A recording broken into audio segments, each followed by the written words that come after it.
Iran Israel ছায়াযুদ্ধ এবার কি আর গোপন থাকছে না?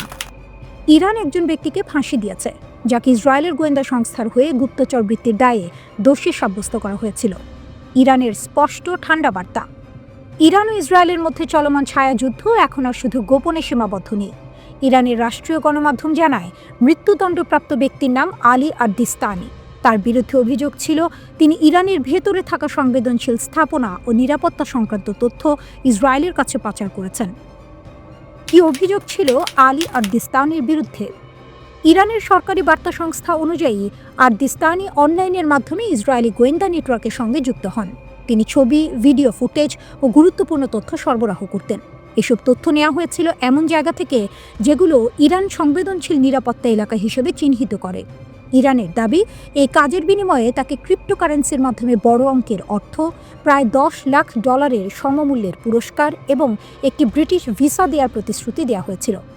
আদ-দিস্তানির সঙ্গে ইসরায়েলি যোগাযোগকারীদের শুধু অনলাইনে নয়, ইরানের ভেতরেও সরাসরি সাক্ষাৎ হয়েছিল বলে দাবি করা হয়।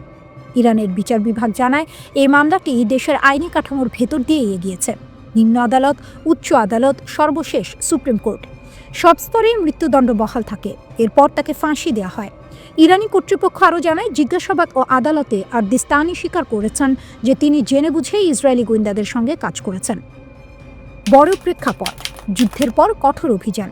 এই ফাঁসি এমন এক সময় এসেছে যখন জুন মাসে ইরান ও ইসরায়েলের মধ্যে সরাসরি সামরিক সংঘর্ষ হয়েছিল। ইরানের অভিযোগ, ইসরায়েল দীর্ঘদিন ধরে ইরানের ভেতরে পারমাণবিক বিজ্ঞানীদের হত্যা, সামরিক কর্মকর্তাদের লক্ষ্যবস্তু করা, সাইবার হামলা চালিয়ে যাচ্ছে। ইরান এসব কর্মকাণ্ডকে সন্ত্রাসবাদ বলে আখ্যা দেয়, আর সেই যুক্তিতেই তারা গুপ্তচর বৃত্তির অভিযোগে কঠোর শাস্তি দিচ্ছে।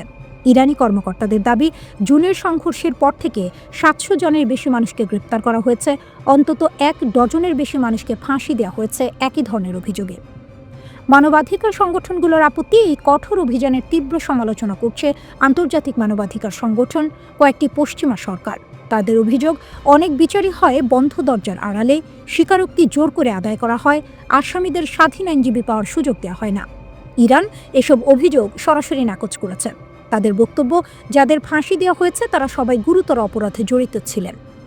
এই ফাঁসি ও নিরাপত্তা অভিযান যখন চলছে, তখনই ইরান আবার বড় ধরনের অভ্যন্তরীণ চাপে পড়েছে। বিবিসির তথ্য অনুযায়ী ইরানের 31টি প্রদেশের মধ্যে অন্তত 17টিতে বিক্ষোভ ছড়িয়ে পড়েছে। আরও কয়েকটি প্রদেশে অস্থিরতার খবর রয়েছে। ডিসেম্বর 28 তারিখে হঠাৎ করে ইরানের মুদ্রার বড় পতন হয়। রাতারাতি নিত্যপণ্যের দাম বেড়ে যায়। অর্থনৈতিক ক্ষোভ খুব দ্রুত রাজনৈতিক ক্ষোভে রূপ নেয়। প্রথম দিকে নিরাপত্তা বাহিনী কিছুটা সংযত ছিল, কিন্তু সর্বোচ্চ নেতা আয়াতুল্লাহ খামেনির বক্তব্য দেওয়ার পর পরিস্থিতি বদলে যায়। তিনি বলেন, শান্তিপূর্ণ প্রতিবাদ আর দাঙ্গা এক নয়, দাঙ্গাকারীদের নিজ নিজ জায়গায় বসিয়ে দিতে হবে। এরপর বিভিন্ন শহরে গুলি, মারধর, হাসপাতাল ঘিরে রাখা এমন দৃশ্য দেখা যায়। একই সঙ্গে কিছু জায়গায় বিক্ষোভকারীরাও পাল্টা সহিংসতায় জড়ায়। ইসরায়েলের ইরানের ওপর 11 দিনের বোমা হামলা কি সফল হয়েছিল? এই প্রশ্নটি এখনও ঘুরপাক খাচ্ছে। যুদ্ধবিরতি ঘোষণার সময় ইসরায়েলের প্রধানমন্ত্রী বেনিয়ামিন নেতানিয়াহু দাবি করেছিলেন যে ইসরায়েলের লক্ষ্যগুলো অর্জিত হয়েছে, কিন্তু এই দাবি যে বেশ প্রশ্নবিদ্ধ তা নিঃসন্দেহে বলা যায়। নেতানিয়াহুর 2টি লক্ষ্য পূরণ না হওয়া প্রতিজ্ঞা। এই স্বল্পস্থায়ী যুদ্ধের শুরুতে নেতানিয়াহু 2টি বড় লক্ষ্যের কথা ঘোষণা করেছিলেন। প্রথমত, ইরানের পরমাণু কর্মসূচি গুঁড়িয়ে দেয়া এবং দ্বিতীয়ত, ইরানি শাসন ব্যবস্থার পরিবর্তন ঘটানো। কিন্তু এই 2টি লক্ষ্যই কি পূরণ হয়েছে? উত্তরটা হলো না। পরমাণু কর্মসূচির প্রহেলিকা। কি হলো, কি হলো না?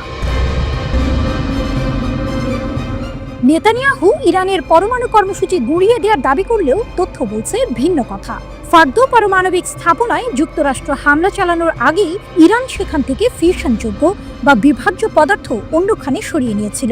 ইউরেনিয়ামের এই মজুতি ইরানের পারমাণবিক কর্মসূচির সবচেয়ে গুরুত্বপূর্ণ অংশ। ফলে ইসরায়েলের এই অভিযান তাদের মূল লক্ষ্য অর্জনে ব্যর্থ হয়েছে। আসলে ইসরায়েল হামলা চালিয়ে ইরানের পারমাণবিক কর্মসূচির কতটা ক্ষতি করতে পেরেছে তা এখনও পরিষ্কার নয়। ইসরায়েল যুক্তরাষ্ট্রকে রাজি করাতে সক্ষম হয়েছিল ইরানের পারমাণবিক স্থাপনায় বাংকার বাস্টার বোমা দিয়ে হামলা চালাতে, কিন্তু এর বাইরে এই আক্রমণ অভিযানে ইসরায়েল যুক্তরাষ্ট্রের সহায়তা পেয়েছে খুব সামান্যই। যতক্ষণ না ইরান তাদের পারমাণবিক স্থাপনাগুলোতে বিদেশি বিশেষজ্ঞদের প্রবেশের অনুমতি দিচ্ছে, ততক্ষণ পর্যন্ত ক্ষয়ক্ষতির প্রকৃত চিত্র বোঝা কঠিন। সরকার পরিবর্তন ব্যর্থ এক কৌশল। ইসরায়েলের দ্বিতীয় লক্ষ্য ছিল ইরানের সরকার পরিবর্তন ঘটানো। মজার ব্যাপার হলো, এর সংক্ষিপ্ত উত্তর হলো উল্টো ফলটাই বেশি হয়েছে। ইরানের বিভিন্ন নিরাপত্তা সংস্থায় নেতৃত্বে থাকা সামরিক নেতাদের হত্যা করে ইসরায়েল চেয়েছিল দেশটির শাসক দলের বিরুদ্ধে গণ অভ্যুত্থান উস্কে দিতে। তাদের বিশ্বাস ছিল শত্রু রাষ্ট্রকে অস্থিতিশীল করার সেরা উপায় হলো জ্যেষ্ঠ নেতাদের হত্যা করা। কিন্তু ইসরায়েলের এই কৌশল কখনোই তেমন কাজ করেনি। একমাত্র সম্ভাব্য ব্যতিক্রম হতে পারে লেবাননে হিজবুল্লাহ নেতা হাসান নাসরুল্লাহর হত্যার প্রভাব। তবে হিজবুল্লাহর দুর্বল হওয়ার পেছনে লেবাননের অভ্যন্তরীণ রাজনৈতিক গতি প্রকৃতির ভূমিকা ছিল সবচেয়ে বেশি। অন্য সব ক্ষেত্রেই নেতৃত্বকে দুর্বল করে দেওয়ার ইসরায়েলি এই কৌশল বড় কোনো রাজনৈতিক পরিবর্তন আনতে সম্পূর্ণ ব্যর্থ হয়েছে। ইসরায়েলের একেবারে কেন্দ্রে যে বাস্তব ও ব্যাপক ক্ষয়ক্ষতি হয়েছে সেটাও বিবেচনায় নেওয়া উচিত। এই যুদ্ধে ইসরায়েল খুবই দ্রুতই ইরানের আকাশসীমায় নিজেদের আধিপত্য প্রতিষ্ঠা করেছিল, প্রায় ইচ্ছামতো হামলা চালাতে পেরেছিল। কিন্তু ইরানের ক্ষেপণাস্ত্র বারবার ইসরায়েলের সুপ্রসিদ্ধ আকাশ প্রতিরক্ষা ব্যবস্থা ভেদ করে বারবার তেল আবিব, জেরুজালেম সহ একেবারে কেন্দ্রে এবং দেশের সর্বত্র আঘাত হানতে সক্ষম হয়। ইরানের এই হামলায় গোটা ইসরায়েল কার্যত অচল হয়ে পড়ে। নজিরবিহীন হতাহত ও ক্ষয়ক্ষতির ঘটনা ঘটে। ইসরায়েলের প্রতিরোধমূলক ক্ষেপণাস্ত্রের মজুদ ফুরিয়ে আসছিল। খুব দ্রুত সেই শূন্যস্থান পূরণের আশা ছিল না। অর্থনীতি দ্রুত ভেঙে পড়ার মুখে পড়ে। এটি ইরানের জন্য আরেকটি বিজয়।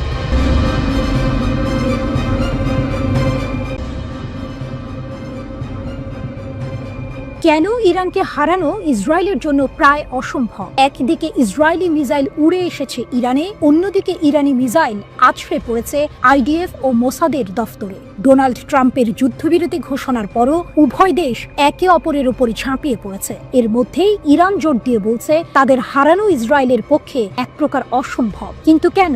বিশেষজ্ঞরা এমন 7টি কারণ উল্লেখ করেছেন যার জন্য ইরানকে পরাজিত করা ইসরায়েলের পক্ষে খুবই কঠিন। হরমুজ প্রণালী। দক্ষিণ ইরানের সীমান্ত ঘেঁষা হরমুজ প্রণালী বিশ্বের অন্যতম গুরুত্বপূর্ণ জলপথ। মাত্র 33 কিলোমিটার চওড়া এই পথ দিয়েই বিশ্বের প্রায় 20% তেল পরিবহন হয়। এর গুরুত্ব এতটাই যে বিশ্লেষকরা এটিকে পৃথিবীর রক্তনালী বলে থাকেন। এই প্রণালীর আশপাশের 7টি দ্বীপ ইরানের নিয়ন্ত্রণে, যা তাদের এক অনন্য ভূ রাজনৈতিক শক্তি এনে দিয়েছে। ইরান ইতোমধ্যে এই জলপথ বন্ধ করে দেওয়ার হুমকি দিয়েছে, যা পশ্চিমা দেশগুলোকে রীতিমতো আতঙ্কিত করে তুলেছে। এই প্রণালী বন্ধ হলে বৈশ্বিক অর্থনীতিতে ভয়াবহ প্রভাব পড়বে, যা ইরানকে একটি শক্তিশালী দর কষাকষির ক্ষমতা এনে দিয়েছে। ব্যালিস্টিক ও ড্রোনের অপ্রতিরোধ্য শক্তি। ইরানের ব্যালিস্টিক ক্ষেপণাস্ত্রের পাল্লা প্রায় 2000 কিলোমিটার। এর মানে হলো শুধু ইসরায়েল নয়, ইউরোপের যে কোনো লক্ষ্যবস্তুতেও আঘাত হানতে পারে ইরানি মিসাইল। এছাড়া ইরান সস্তায়, শক্তিশালী ও কার্যকর ড্রোন বানিয়ে ব্যাপক সাড়া ফেলেছে। প্রকৃতি ইরানের দুর্গ। পাহাড় ও মরুভূমি, প্রাকৃতিক বৈচিত্র্যে ভরপুর ইরান যেন নিজেই এক দুর্ভেদ্য দুর্গ। পশ্চিম ও দক্ষিণ সীমান্ত জুড়ে জাগ্রস পর্বতমালা দেশটিকে রক্ষা করে চলেছে। এই পাহাড় এতটাই দুর্গম যে ওই দিক থেকে হামলা প্রায় অসম্ভব। উত্তরেও রয়েছে প্রতিরক্ষামূলক আলবর্জ পর্বতমালা। অন্যদিকে ইরানের রয়েছে মূল্যবান খনিজ সম্পদ, যেমন ইউরেনিয়াম, সোনা, রূপা আর দস্তা। পাহাড় পেরিয়ে কেউ ইরানে ঢুকতে পারলেও সামনে পড়বে লুত মরুভূমি, যা পৃথিবীর অন্যতম ভয়ানক গরম জায়গা। তাই এই অঞ্চল দিয়ে সৈন্য ও রসদ পাঠানো কার্যত অসম্ভব। প্রকৃতি নিজেই ইরানের সবচেয়ে শক্তিশালী প্রতিরক্ষা ব্যূহ। বিশ্বস্ত মিত্রদের সমর্থন। ইরানের সঙ্গে রাশিয়া ও চীনের সম্পর্ক বেশ ভালো। রুশ গোয়েন্দা বাহিনী ইরানকে অনেকটাই সাহায্য দেয়, যা তাদের সামরিক সক্ষমতাকে আরও বাড়িয়ে তোলে। সম্প্রতি চীনও এই বিষয়ে মুখ খুলেছে, যা ইরানের আন্তর্জাতিক অবস্থানকে আরও শক্তিশালী করেছে।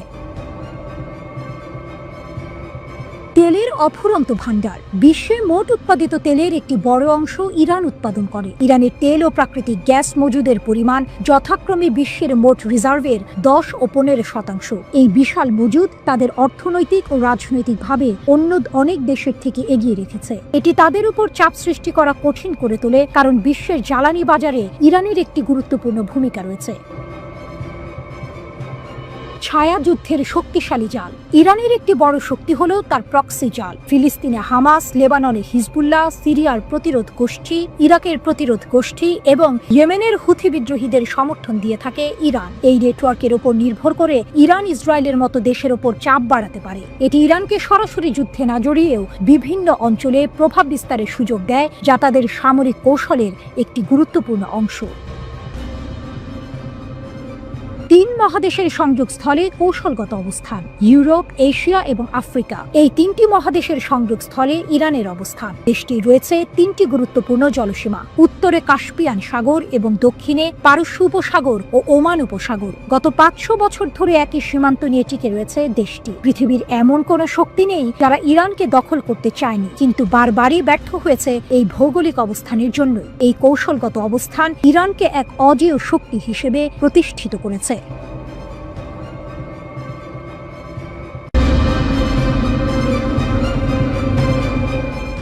মধ্যপ্রাচ্যে চলমান ইরান ইসরায়েল সংঘাত ক্রমেই নতুন মোড় নিচ্ছে। এবার ইরানের শীর্ষ সামরিক জেনারেল সরাসরি ইসরায়েলের প্রধানমন্ত্রী বেনিয়ামিন নেতানিয়াহুকে লক্ষ্য করে হুঙ্কার দিয়েছেন। নেতানিয়াহুকে নতজানু না করা পর্যন্ত অভিযান চলবে, ইরানের শীর্ষ জেনারেলের অঙ্গীকার। 23 জুন একটি ভিডিও বিবৃতিতে ইরানের সশস্ত্র বাহিনীর প্রধান major general Abdur Rahim Musavi ঘোষণা করেছেন, ইসরায়েলি সরকারের বিরুদ্ধে তাদের পূর্ণ শক্তির সাথে প্রতিশোধমূলক অভিযান নিরবিচ্ছিন্নভাবে চলবে, যতক্ষণ না বেনিয়ামিন নেতানিয়াহু পূর্ণ অসহায় হয়ে পড়েন। এই ঘোষণা অপারেশন ট্রু প্রমিস 3 এর 21তম পর্ব শুরু হওয়ার পরপরই এসেছে, যা ইরানের দৃঢ় সংকল্পের ইঙ্গিত দেয়। মেজর জেনারেল মুসাভি স্পষ্ট জানিয়েছে যে ইসরায়েলি সরকার এবং যুক্তরাষ্ট্রের দ্বারা সংঘটিত অপরাধ উত্তরহীন থাকবে না, শত্রুপক্ষ যতই ক্ষতি করুক না কেন। তিনি বিশেষ করে ইরানের পারমাণবিক স্থাপনাগুলোর উপর আমেরিকান আগ্রাসনের কথা উল্লেখ করেছেন, যাকে তিনি আন্তর্জাতিক আইনের নির্লজ্জ লঙ্ঘন হিসেবে অভিহিত করেছেন। তার মতে এই অপরাধমূলক কাজের প্রকৃতি প্রতিক্রিয়া ছাড়া থাকবে না, ট্রাম্পের হস্তক্ষেপ এবং নেতানিয়াহুর ব্যর্থ প্রক্সি। মেজর জেনারেল মুসাভি মার্কিন প্রেসিডেন্ট ডোনাল্ড ট্রাম্পের এই যুদ্ধে অংশগ্রহণের তীব্র সমালোচনা করেছেন। তিনি ট্রাম্পের এই পদক্ষেপকে ইহুদিবাদী শাসন ব্যবস্থা, বিশেষ করে নেতানিয়াহুকে উদ্ধারের জন্য একটি মরিয়া প্রচেষ্টা হিসেবে বর্ণনা করেছেন।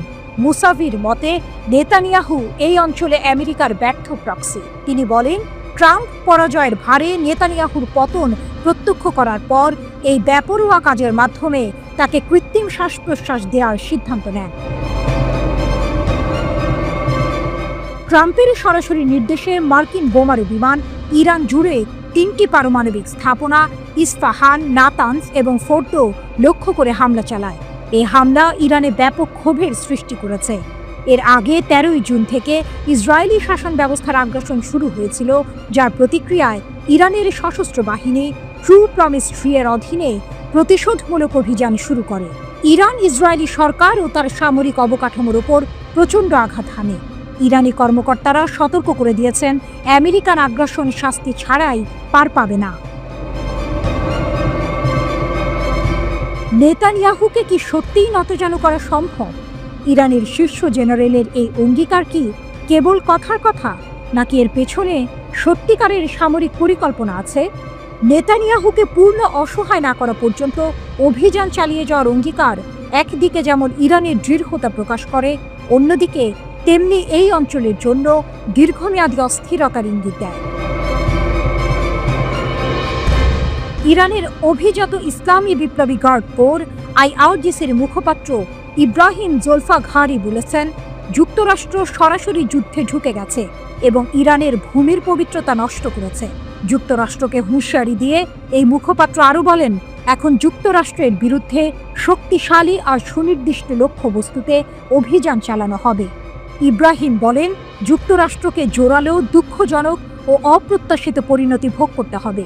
মিস্টার ট্রাম্প, আপনি জুয়ারি, আপনি এই যুদ্ধ শুরু করতে পারেন, কিন্তু আমরাই এটি শেষ করব।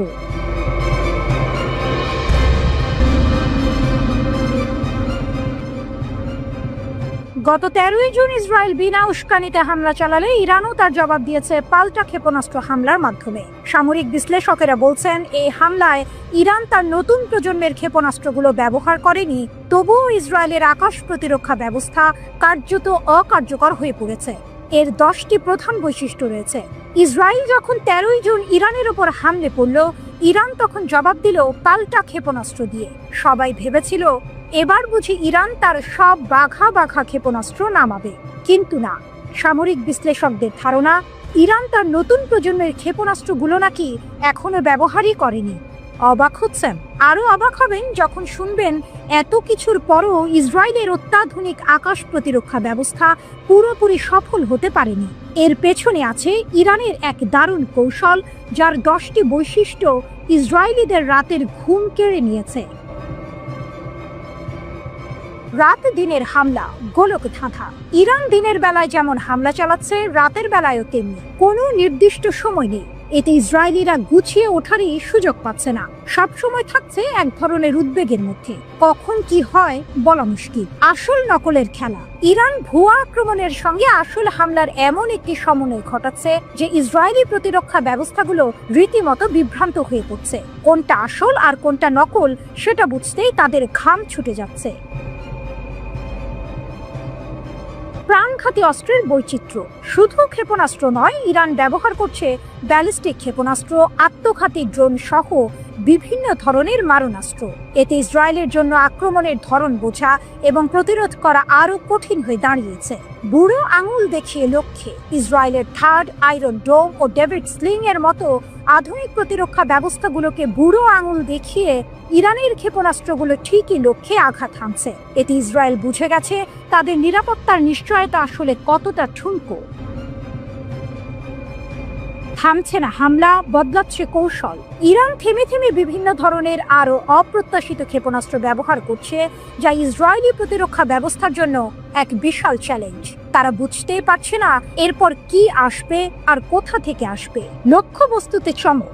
ইরান শুধু সামরিক ঘাঁটিতে নয়, ভিন্ন ভিন্ন লক্ষ্যবস্তুতে আঘাত হানছে, যা ইসরায়েলি সেনাবাহিনীকে বারবার বিস্মিত করছে। তাদের ধারণা ছিল ইরান শুধু নির্দিষ্ট কিছু জায়গায় হামলা চালাবে, কিন্তু ইরানের কৌশল ভিন্ন।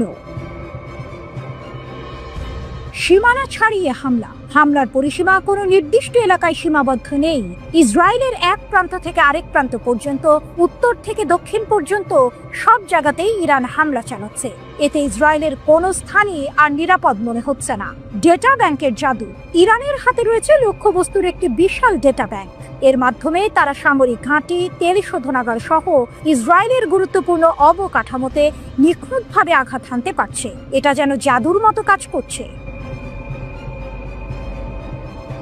সতর্কবার্তা কিন্তু শঙ্কা। ইরান বারবার সতর্ক করে দিয়েছে ইসরায়েলের কোনো স্থানই আর নিরাপদ নয়। এই সতর্কবার্তা একদিকে যেমন ইরানকে আত্মবিশ্বাসী দেখাচ্ছে, তেমনি ইসরায়েলের মধ্যে জন্ম দিচ্ছে গভীর শঙ্কার। তুরুপের তাস এখনো পকেটে। ইরানের বেশ কয়েকটি নতুন প্রজন্মের দূরপাল্লার ক্ষেপণাস্ত্র এখনো নাকি ব্যবহারই করা হয়নি। এর মানে হলো ভবিষ্যতেও ইসরায়েলের বিরুদ্ধে চমকে দেওয়ার মতো আরো বড় হামলা হতে পারে। ইরান যেন তার তুরুপের তাস এখনো পকেটে রেখেই খেলা চালাচ্ছে।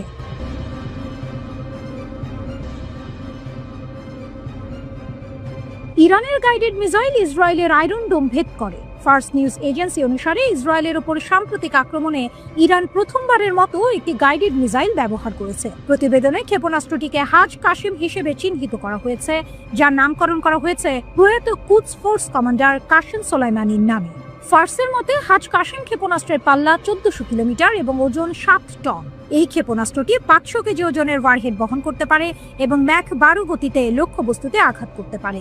ইরানের প্রতিরক্ষা মন্ত্রী আজিজ নাসির জাদের মতে ক্ষেপণাস্ত্রটি মার্কিন নির্মিত থার্ড এবং প্যাট্রিয়ট বিমান প্রতিরক্ষা ব্যবস্থা এড়াতে ডিজাইন করা হয়েছে।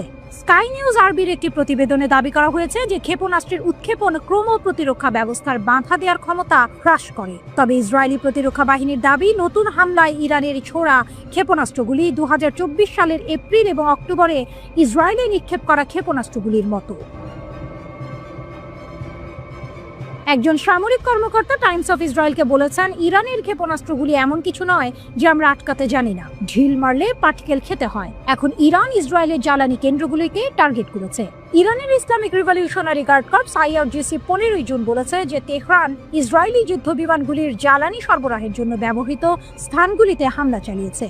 যুদ্ধ বিমানের জ্বালানি উৎপাদনকারী স্থাপনা এবং ইসরায়েলি সরকারের জ্বালানি সরবরাহ কেন্দ্রগুলিকে অসংখ্য ড্রোন এবং ক্ষেপণাস্ত্র দিয়ে লক্ষ্যবস্তু করা হয়েছে, IRGC জানিয়েছে। ইরানের বিরুদ্ধে যদি আক্রমণ অব্যাহত থাকে তবে ইরানি সশস্ত্র বাহিনীর আক্রমণাত্মক অভিযান আরও তীব্র এবং আরও বিস্তৃতভাবে অব্যাহত থাকবে বলছে তেহরান।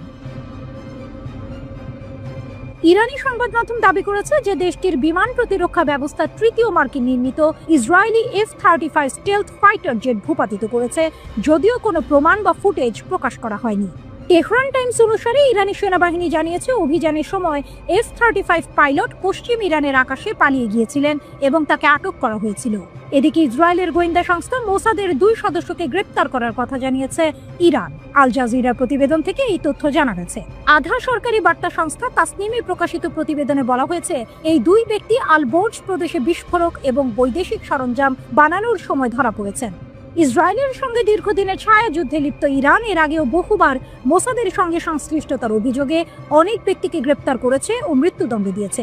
বিশেষ করে ইরানের পরমাণু কর্মসূচি ব্যাহত করতে নাশকতা বা হত্যা চেষ্টায় জড়িত থাকার অভিযোগে তাদের শাস্তি দেওয়া হয়েছে। 13 জুন ইরানে আক্রমণ শুরু করে ইসরায়েল। ইরানের রাষ্ট্রীয় সংবাদ মাধ্যমের তথ্য অনুযায়ী হামলার ধ্বংসাত্মক জবাব দিতে সেদিন সন্ধ্যায় দূরপাল্লার শত শত ক্ষেপণাস্ত্র ছোড়ে ইরান। তেহরান দাবি করেছে তারা ইসরায়েলের সামরিক শিল্প কেন্দ্রগুলিতে হামলা চালিয়েছে, যেগুলো ক্ষেপণাস্ত্র ও অন্যান্য সামরিক সরঞ্জাম তৈরি করে। ইসরায়েলে ভেঙে পড়া ঘরবাড়ি ও বাড়িতে মানুষ আটকে পড়ায় উদ্ধারকারী দল তৎপরতা চালায়। জেরুজালেম ও তেল আবিবেও বিস্ফোরণের শব্দ শোনা যায়। পুরো ইসরায়েল জুড়ে ইরানের হামলা। ইরান নতুন ক্ষেপণাস্ত্র হামলায় তেল আবিবকে পুড়িয়ে দিয়েছে। সাইরেন ও ধ্বংস। ইসরায়েলের বিরুদ্ধে প্রথমবারের মতো হজ কাসেম ক্ষেপণাস্ত্রের খেলা দেখালো ইরান। ইরানের কাছে ইসরায়েল তৃতীয় মার্কিন নির্মিত F-35 জেট হারিয়েছে। আরেক পাইলট আটক। সংঘর্ষ।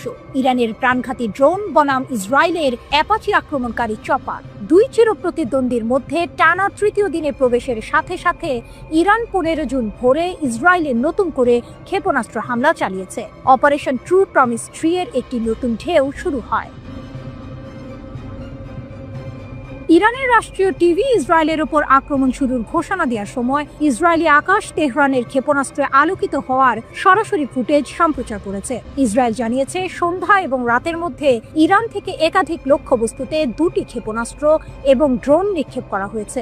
ওয়াইনেট অনুসারে লক্ষ্যবস্তুগুলির মধ্যে ছিল তামরা, বাতিয়াম এবং রেহোভোট। প্রতিটি ব্যারেজে 35 থেকে 50টি ক্ষেপণাস্ত্র বহন করার কথা রয়েছে বলে জানা গেছে।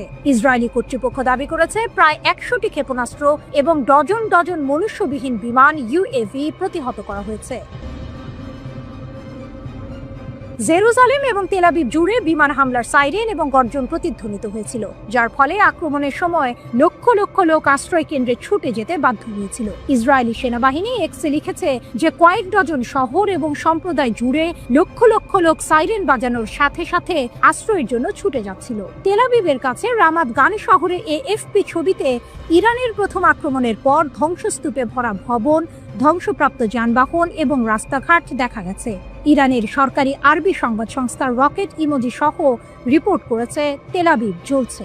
ইসরায়েলি জরুরি পরিষেবা অনুসারে রাতভর ইরানি হামলায় কমপক্ষে 8 জন নিহত হয়েছে। ব্যাগেন ডেভিড আদমের একজন মুখপাত্র চ্যানেল 12কে জানিয়েছেন, ইরানের হামলার প্রায় 200 জন আহত হয়েছেন এবং 35 জন নিখোঁজ রয়েছে। ইরানের রাষ্ট্রীয় গণমাধ্যম নতুন করে দফায় দফায় ব্যালিস্টিক ক্ষেপণাস্ত্র ইসরায়েলি ছোড়ার খবর জানিয়েছে। ইসরায়েলের প্রতিরক্ষা বাহিনী IDF জানিয়েছে, ইরানের ছোড়া ক্ষেপণাস্ত্র শনাক্ত হওয়ার পর দেশ জুড়ে বেশ কয়েকটি এলাকায় সতর্কতা সাইরেন বেজে উঠেছে। 13 জুন ইরানের বিরুদ্ধে সবচেয়ে বড় সামরিক অভিযান শুরু করে ইসরায়েল। তাদের দাবি, ইরান যাতে পারমাণবিক অস্ত্র তৈরি করতে না পারে এবং ব্যালিস্টিক ক্ষেপণাস্ত্র সক্ষমতা হারায়, সেই লক্ষ্যেই এই হামলা চালানো হয়েছে। দুই দেশের মধ্যে পাল্টাপাল্টি ক্ষেপণাস্ত্র হামলায় উভয় পক্ষেই বেসামরিক নাগরিক নিহতের ঘটনা ঘটেছে। ইরানের প্রেসিডেন্ট মাসুদ পেজেশকিয়ান বলেছেন, ইসরায়েলের হামলা চলতে থাকলে তাদেরকে আরও কঠোর জবাব দেওয়া হবে। ওদিকে ইসরায়েলি প্রধানমন্ত্রী বেনিয়ামিন নেতানিয়াহু বলেছেন, ইরানের হামলায় ইসরায়েলি নাগরিকদের মৃত্যুর জন্য তেহরানকে চরম মূল্য দিতে হবে।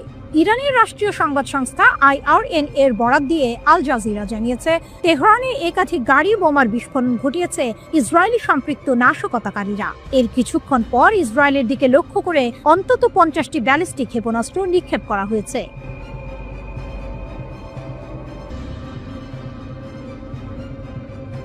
মধ্যপ্রাচ্যের উত্তেজনা এক নতুন উচ্চতায় পৌঁছেছে। ইসরায়েল এবং ইরানের মধ্যে চলমান পাল্টাপাল্টি হামলায় এবার যোগ হয়েছে আরও চাঞ্চল্যকর খবর। ইরান দাবি করছে তারা ইসরায়েলের সবচেয়ে অত্যাধুনিক এবং তথাকথিত অদৃশ্য F-35 যুদ্ধ বিমান ভূপাতিত করেছে। শুধু তাই নয়, তেহরান 2 ইসরায়েলি পাইলটকে আটক করারও দাবি করছে। যদি এই দাবি সত্য হয়, তবে এটি ইসরায়েলের সামরিক সক্ষমতা এবং যুক্তরাষ্ট্রের যুদ্ধ বিমান প্রযুক্তির জন্য এক বিরাট ধাক্কা। ইরানের চাঞ্চল্যকর দাবি, 3টি F-35 ধ্বংস, 2 পাইলট আটক। ইরানের সেনাবাহিনী এক বিবৃতিতে জানিয়েছে, তেহরান এবং তেলাবিবের মধ্যে চলমান গুলি বিনিময়ের মধ্যে তাদের বিমান প্রতিরক্ষা বাহিনী ইসরায়েলি সরকারের আরও একটি 5ম প্রজন্মের F-35 যুদ্ধ বিমান গুলি করে ভূপাতিত করেছে। ইরানের সামরিক বাহিনীর জনসংযোগ অফিস শনিবার জানিয়েছে, তাদের বিমান প্রতিরক্ষা বাহিনী দেশের পশ্চিমাঞ্চলে ইসরায়েলি সরকারের আরেকটি F-35 যুদ্ধ বিমান সফলভাবে আঘাত করে ধ্বংস করেছে। পাইলটের ভাগ্য অজানা এবং বর্তমানে তদন্তাধীন বলে জানানো হয়েছে। এই খবর আরও চাঞ্চল্যকর হয়ে ওঠে যখন ইরান দাবি করে দুদিনে তারা মোট 3টি F-35 যুদ্ধ বিমান ভূপাতিত করেছে। শুক্রবার ইরানের বিমান প্রতিরক্ষা বাহিনী 2টি F-35 যুদ্ধ বিমান এবং ইসরায়েলি সরকারের একাধিক ড্রোন সফলভাবে ভূপাতিত করার একদিন পরেই এই দাবিটি প্রকাশিত হলো। তেহরান টাইমসের খবরে বলা হয়েছে, 3 যুদ্ধ বিমানের পাইলটের মধ্যে একজন নিহত হয়েছেন বলে ধারণা করা হয়। অন্য 2 জন ইরানের হেফাজতে রয়েছে বলেও দাবি করা হয়েছে। এই F-35 যুদ্ধ বিমানগুলো লাইটনিং নামে পরিচিত, যা আমেরিকান মহাকাশ নির্মাতা লকহিড মার্টিন দ্বারা তৈরি করা হয়েছে। এগুলোকে তাদের শ্রেণীর সবচেয়ে উন্নত বলে মনে করা হয় এবং রাডার শনাক্তকরণ এড়াতে ডিজাইন করা হয়েছে। মার্কিন যুক্তরাষ্ট্র কর্তৃক অনুমোদিত কয়েকটি দেশের মধ্যে ইসরায়েল একটি, যারা এই অত্যাধুনিক 5ম প্রজন্মের স্টেলথ ফাইটার পরিচালনা করে। F-35 নামে ইসরায়েলের কাস্টমাইজড সংস্করণটি ইসরায়েলি দখলদার সেনাবাহিনীকে বাধা বা ট্র্যাকিং এর ঝুঁকি কম রেখে গভীর অনুপ্রবেশ মিশন পরিচালনা করতে দেয়। তাহলে কিভাবে ইরান এই বিমানগুলো ভূপাতিত করলো? এটি কি ইরানের বিমান প্রতিরক্ষা ব্যবস্থার অভাবনীয় উন্নতি প্রমাণ, নাকি F-35 প্রযুক্তির দুর্বলতা? ইরানের এই দাবি, বিশেষ করে F-35 এর মতো অত্যাধুনিক স্টেলথ যুদ্ধ বিমান ভূপাতিত করা এবং পাইলটদের আটকের ঘটনা অপ্রত্যাশিত। এতদিন পর্যন্ত F-35 কে কার্যত অপ্রতিরোধ্য বলে মনে করা হতো। যদি ইরানের এই দাবি সত্য হয়, তাহলে এর 2টি দিক থাকতে পারে। 1, ইরানের বিমান প্রতিরক্ষা ব্যবস্থার অভাবনীয় উন্নতি। হয়তো ইরান এমন কোনো নতুন প্রযুক্তি বা কৌশল তৈরি করেছে যা F-35 এর স্টেলথ ক্ষমতাকে অকার্যকর করতে সক্ষম। এটি একটি গেম চেঞ্জার হতে পারে। 2, F-35 এর সীমাবদ্ধতা। সম্ভবত F-35 যুদ্ধ বিমান তার স্টেলথ ক্ষমতা থাকা সত্ত্বেও কিছু পরিস্থিতিতে অরক্ষিত, যা ইরান কাজে লাগিয়েছে। এই ঘটনা মধ্যপ্রাচ্যের সামরিক ভারসাম্যকে গুরুতরভাবে প্রভাবিত করতে পারে। যদি ইসরায়েল তাদের সবচেয়ে উন্নত যুদ্ধ বিমান হারায় এবং পাইলটরা আটক হয়, তবে এটি তাদের সামরিক মনোবল এবং কৌশলগত সক্ষমতার উপর বড় ধরনের প্রভাব ফেলবে।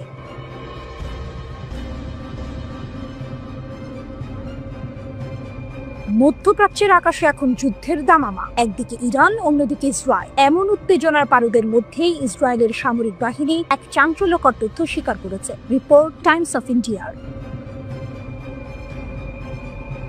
তারা জানিয়েছে, ইরানের হামলার আগে তাদের অত্যাধুনিক সতর্কতা ব্যবস্থা সম্পূর্ণরূপে ব্যর্থ হয়েছে। এই ঘটনায় ইসরায়েলিদের মধ্যে যেমন ক্ষোভ সৃষ্টি করেছে, তেমনি আন্তর্জাতিক মহলেও প্রশ্ন উঠেছে ইসরায়েলের প্রতিরক্ষা ব্যবস্থা নিয়ে।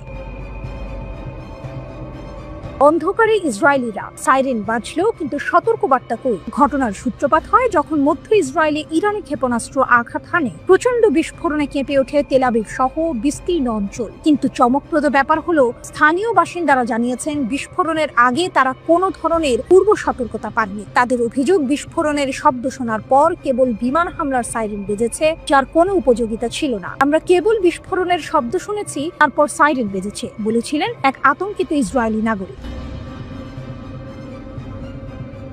ইসরায়েলের প্রতিরক্ষা বাহিনী আইডিএফ এই ব্যর্থতার কথা স্বীকার করে নিয়েছে। তারা জানিয়েছে ইরানের সঙ্গে চলমান উত্তেজনার মধ্যেই এই সতর্কতা ব্যবস্থার ত্রুটি নিয়ে গভীর তদন্ত শুরু হয়েছে। এই ঘটনা শুধু একটি প্রযুক্তিগত ব্যর্থতা নয়, বরং ইসরায়েলি জনগণের নিরাপত্তার বিষয়ে বড় ধরনের উদ্বেগ জন্ম নিয়েছে। নেসার ইসের প্রথম পরীক্ষা নাকি প্রথম ব্যর্থতা? এই হামলার ঘটনায় ইসরায়েলের নতুন ব্যক্তিগত বার্তা প্ল্যাটফর্ম হিব্রুতে, যা মেসার ইসি নামে পরিচিত, সেটির প্রথম পূর্ণাঙ্গ ব্যবহার হয়েছিল। এই সিস্টেমটি মোবাইল ফোনে সরাসরি সতর্কতা পাঠানোর জন্য সেল ব্রডকাস্ট প্রযুক্তি ব্যবহার করে। এর বিশেষত্ব হলো এটি কাজ করার জন্য কোনো অ্যাপ, ইন্টারনেট বা সাইন আপের প্রয়োজন নেই। হুমকিপ্রাপ্ত এলাকার কাছাকাছি থাকা ফোনে স্বয়ংক্রিয়ভাবে একটি উচ্চস্বরের ও স্বতন্ত্র জরুরি সুরের সঙ্গে বার্তাটি প্রদর্শিত হওয়ার কথা। গত 17 এপ্রিল ইয়েমেন থেকে ক্ষেপণাস্ত্র হুমকির সময় এই সিস্টেমটির একটি আংশিক পরীক্ষা করা হয়েছিল। সেই পরীক্ষায় এটি কার্যকর বলে মনে করা হয়েছিল, কিন্তু শনিবারের হামলায় দেখা গেল এর অনেক ফাঁকফোকর। হাজার হাজার ইসরায়েলি কোনো সতর্কবার্তা পাননি, যা এই নতুন ব্যবস্থার কার্যকারিতা নিয়ে বড় প্রশ্ন তুলেছে। কেন ব্যর্থ হলো এই অত্যাধুনিক ব্যবস্থা? আইডিএফ এখন চুলচেরা বিশ্লেষণ করছে কেন এমনটা হলো। তারা খতিয়ে দেখছে এটি কি শুধুই কোনো কারিগরি ত্রুটি, নাকি এর পেছনে মানবিক ভুল দায়ী। আরেকটি গুরুত্বপূর্ণ বিষয় যা তদন্ত করা হচ্ছে তা হলো, ব্যাপক রকেট হামলা কি সিস্টেমের ধারণ ক্ষমতাকে অতিরিক্ত চাপিয়ে দিয়েছে? অর্থাৎ একসঙ্গে এত বেশি বার্তা পাঠানোর চেষ্টা করায় সিস্টেম কি আর কাজ করতে পারেনি? সামরিক কর্মকর্তারা প্রতিশ্রুতি দিয়েছেন যে তদন্ত শেষ হওয়ার পর তারা বিস্তারিত ফলাফল প্রকাশ করবেন। এই ঘটনার জেরে ইসরায়েলি সেনাবাহিনীর ওপর চাপ সৃষ্টি হয়েছে। ইসরায়েলিরা জানতে চায় তাদের নিরাপত্তার জন্য যে কোটি কোটি টাকা খরচ করে অত্যাধুনিক ব্যবস্থা তৈরি করা হয়েছে, তা কেন চরম মুহূর্তে তাদের রক্ষা করতে পারল না। এই ব্যর্থতা ইসরায়েলের প্রতিরক্ষা ব্যবস্থার দুর্বলতাগুলো উন্মোচন করে দিয়েছে। একই সাথে এটি ইঙ্গিত দিয়েছে আধুনিক যুদ্ধে শুধুমাত্র অত্যাধুনিক প্রযুক্তি থাকলে হয় না, সেগুলোর সঠিক এবং নিরবিচ্ছিন্ন কার্যকারিতাও নিশ্চিত করতে হয়।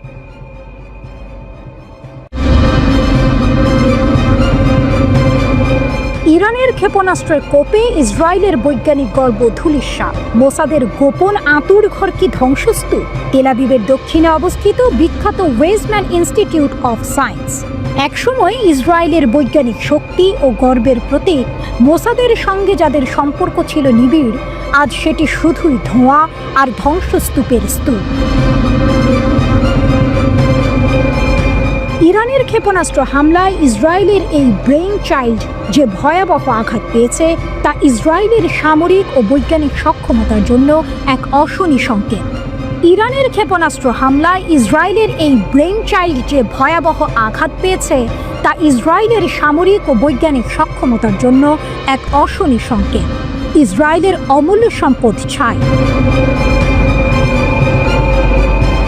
রেহভট শহরের এই প্রতিষ্ঠানটি দীর্ঘদিন ধরে ইসরায়েলি সামরিক বাহিনী এবং মোসাদ গোয়েন্দা সংস্থার সঙ্গে কাঁধে কাঁধ মিলিয়ে কাজ করেছে।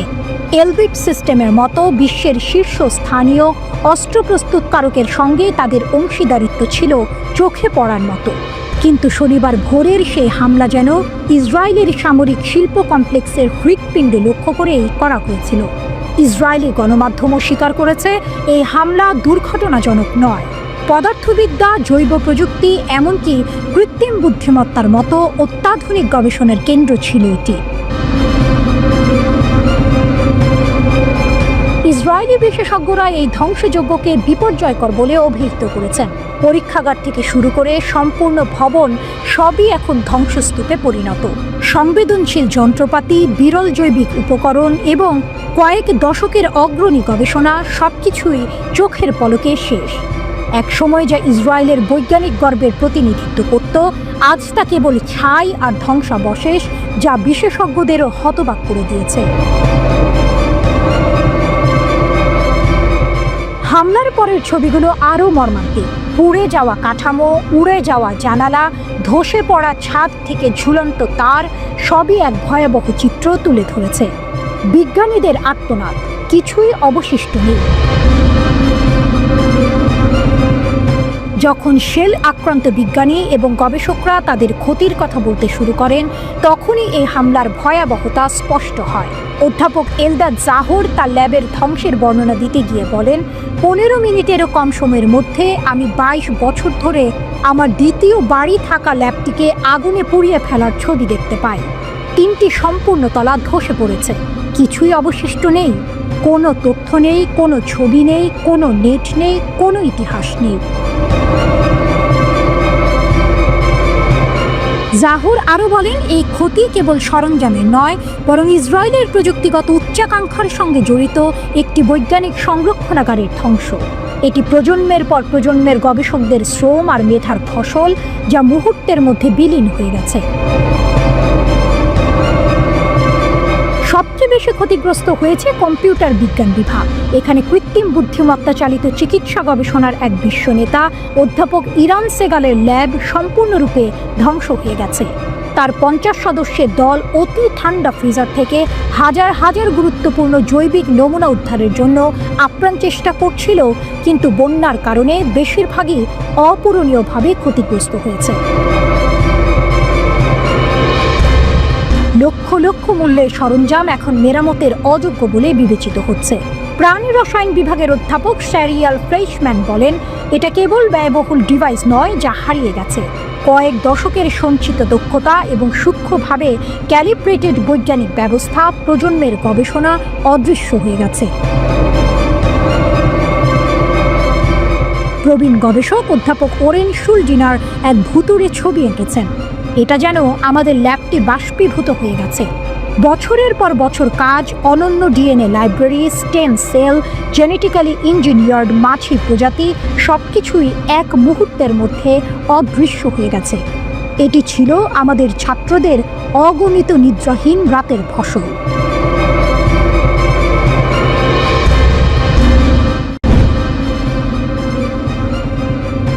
মধ্যপ্রাচ্যের দুই চিরশত্রু ইরান ও ইসরায়েল এখন সরাসরি সংঘাতে জড়িয়ে পড়ার পথে। 13 জুন ইসরায়েল ইরানের সামরিক ও পারমাণবিক স্থাপনাগুলিতে ব্যাপক হামলা চালিয়েছে। এর জবাবে ইরানও কঠোর হুঁশিয়ারি দিয়েছে। প্রশ্ন হলো, সামরিক সক্ষমতায় কে এগিয়ে? চলুন এই দুই দেশের শক্তি ও দুর্বলতাগুলো দেখে নেওয়া যাক। সৈন্য সংখ্যা, কে বেশি শক্তিশালী? সংখ্যায় ইরান অনেক এগিয়ে।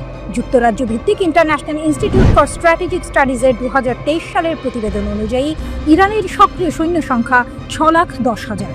এর মধ্যে সেনাবাহিনীতে রয়েছে 3,50,000, IRGC-তে 1,90,000, নৌবাহিনীতে 18,000, বিমান বাহিনীতে 37,000 এবং বিমান প্রতিরক্ষায় 15,000 সৈন্য। এছাড়া ইরানের রিজার্ভ বাহিনীর সদস্য সংখ্যা 3,50,000।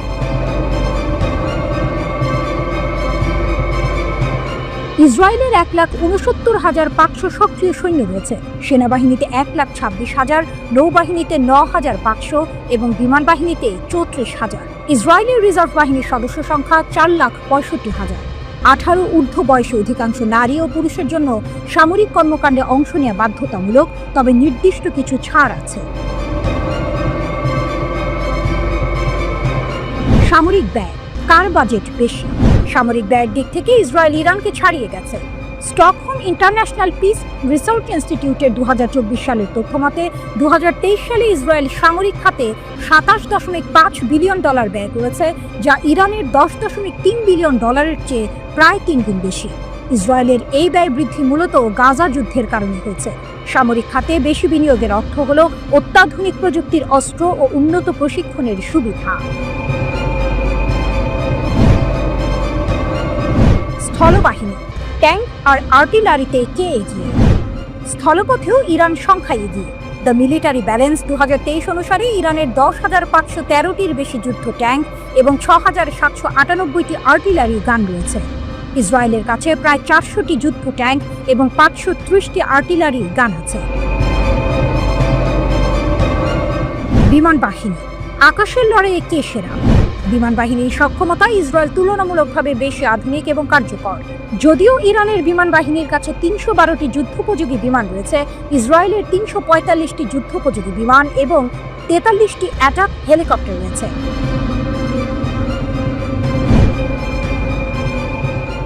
নৌবাহিনী। সমুদ্রের গভীরে কার শক্তি বেশি? নৌবাহিনীর দিক থেকে ইরানের হাতে বেশি সংখ্যক জাহাজ রয়েছে। তাদের ১৭টি ট্যাকটিক্যাল সাবমেরিন এবং ৬৮টি উপকূলীয় টহল ও যুদ্ধ জাহাজ রয়েছে। অন্যদিকে ইসরায়েলের কাছে ৫টি সাবমেরিন এবং ৪৯টি উপকূলীয় টহল এবং যুদ্ধ জাহাজ রয়েছে। বিমান প্রতিরক্ষা ব্যবস্থা। আকাশ কতটা সুরক্ষিত? বিমান প্রতিরক্ষায় ইসরায়েল বিশ্ব জুড়ে পরিচিত। তাদের আয়রন ডোম স্বল্প পাল্লার ক্ষেপণাস্ত্র প্রতিরোধে অত্যন্ত কার্যকর। এছাড়া ডেভিড স্লিং এবং দ্য অ্যারো সিস্টেম দূরপাল্লার ক্ষেপণাস্ত্র প্রতিরোধে সক্ষম। ইরানেরও নিজস্ব বিমান প্রতিরক্ষা ব্যবস্থা রয়েছে, যেমন আজারাখস এবং রাশিয়া থেকে আনা S-200 এবং S-300। ব্যালিস্টিক ক্ষেপণাস্ত্র। কে কতদূর আঘাত হানতে পারে? ক্ষেপণাস্ত্র সক্ষমতায় দুই দেশই বেশ শক্তিশালী। ইরানের কাছে অন্তত ১২ ধরনের স্বল্প ও মাঝারি পাল্লার ব্যালিস্টিক ক্ষেপণাস্ত্র রয়েছে, যার পাল্লা ১৫০ কিলোমিটার থেকে ২০০০ কিলোমিটার পর্যন্ত।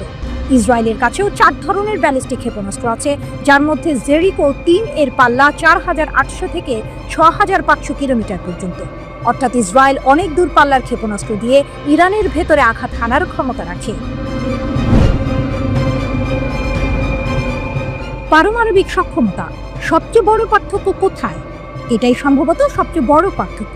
ধারণা করা হয় ইসরায়েলের কাছে প্রায় ৯০টি পারমাণবিক বোমা রয়েছে, যা তাদের মধ্যপ্রাচ্যের একমাত্র পারমাণবিক শক্তিধর দেশ হিসেবে প্রতিষ্ঠা করেছে। অন্যদিকে ইরানের কাছে পারমাণবিক অস্ত্র নেই বলে মনে করা হয়, যদিও তাদের একটি সমৃদ্ধ পারমাণবিক কর্মসূচি রয়েছে।